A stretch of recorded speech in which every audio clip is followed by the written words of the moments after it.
talk about why your superhero teams are going to form. All right? The first and most important thing is the mission.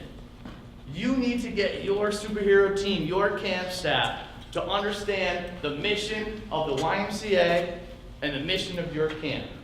It is critical that not only us as YMCA professionals and camping professionals, but our staff know the mission of the YMCA. You have to be able to articulate it as easy as to put Christian principles into practice through programs that build a healthy spirit, mind, and body for all. You need to know it that well because that's the foundation of your camp work this summer.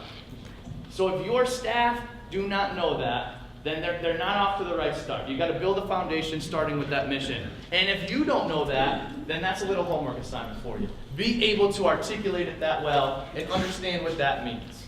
Okay? And it certainly means different things for different people, but it's important that your camp has an understanding of what it means to you as a director.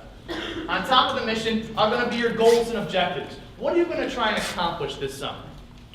It's more than a jump shot and getting a tan and hanging out and meeting girls. I'm sure you all know that. You wouldn't be in the Y this long. So you've got to make sure that your camp staff and your team know your overall goals and objectives. It's to have those magical moments that Patrick talked about, where that kid saw the first fish of his life. Those are part of the things that make camp what it is and critical to the operations. Your team needs to know the leadership structure. They need to know the chain of command. They need to know who to go to if they're having a problem. If their supervisor is having a problem, where do they go to? And how does that all play into effect with their day-to-day operations? I would love to say that there's no conflict in camp, but I would be lying to you. What you need is a strategy for handling conflict. And that is something that your team is going to need to spend some time on.